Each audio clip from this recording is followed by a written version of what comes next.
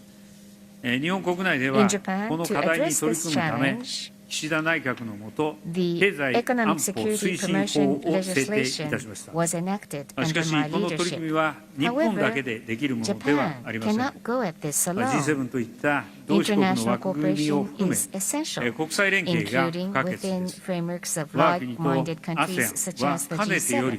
Japan and ASEAN have long been building multi-layered supply chains. It is crucial that our public and private sectors continue to invest in maintaining and strengthening these supply chains. To this end, Japan will support more than 100 supply chain resilience projects over the next 5 years.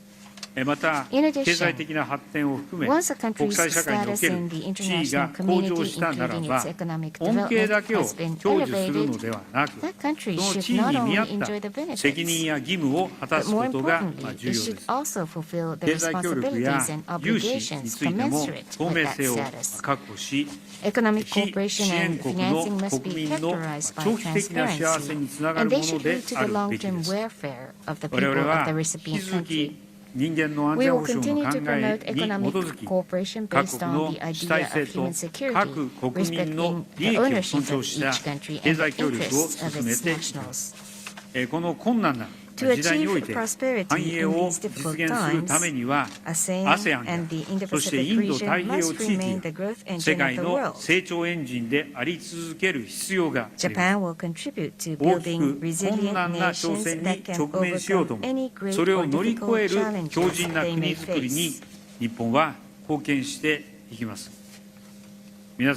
Ladies and gentlemen,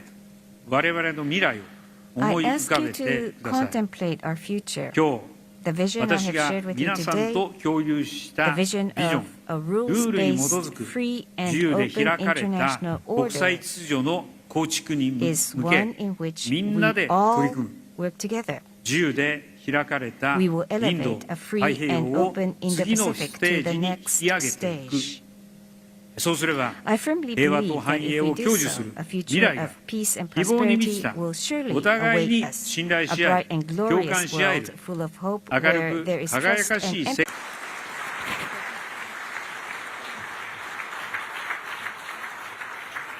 Prime Minister, thank you very much for a speech rooted in principle, rich in policy innovation and full of practical suggestions. I think we have time for 2 or 3 questions before opening it up to dinner. Yes, I think Yuka Koshino, I see.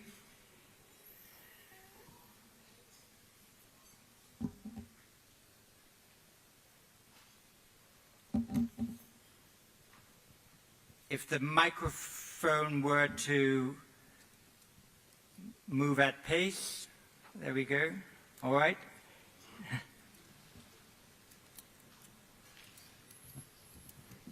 Thank you, John, and thank you very much, Prime Minister, for your speech on Kishida's vision for peace. So, as you made in your speech, you have been embracing your party fraction's tradition of pursuing realism diplomacy, which in my observation is to respond flexibly, but at times also boldly, to the drastically changing strategic environment, such as normalizing relationship with China in 1972, and also dispatching self-defense force for the first time to PKO mission in 1992, as you mentioned. So in your realism diplomacy for the new era, what does that realism diplomacy look like? What do you hope to achieve in your realism diplomacy towards China? Thank you. Answer.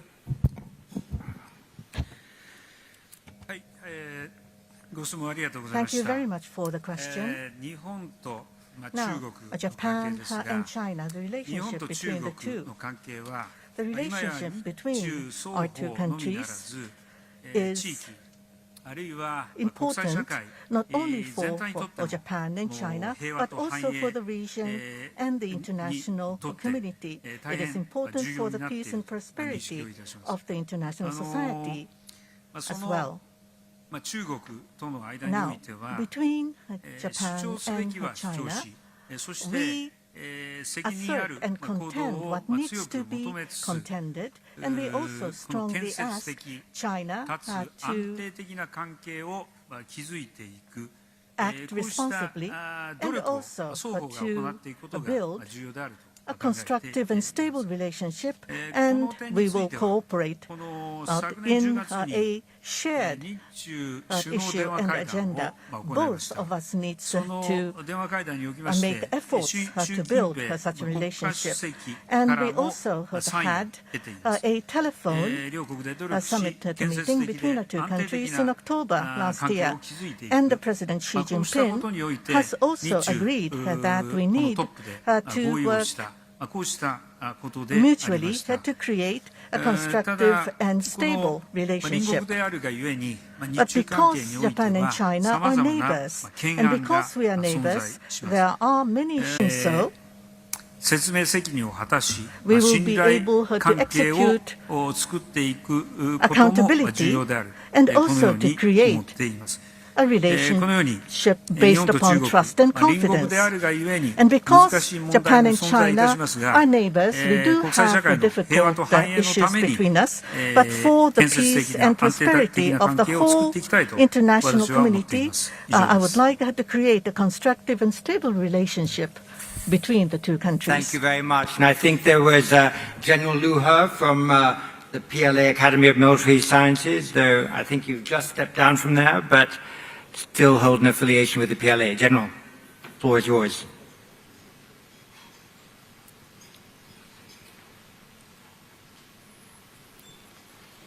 Standing up is a great technique to get a microphone towards you. Thank you very much. There you are.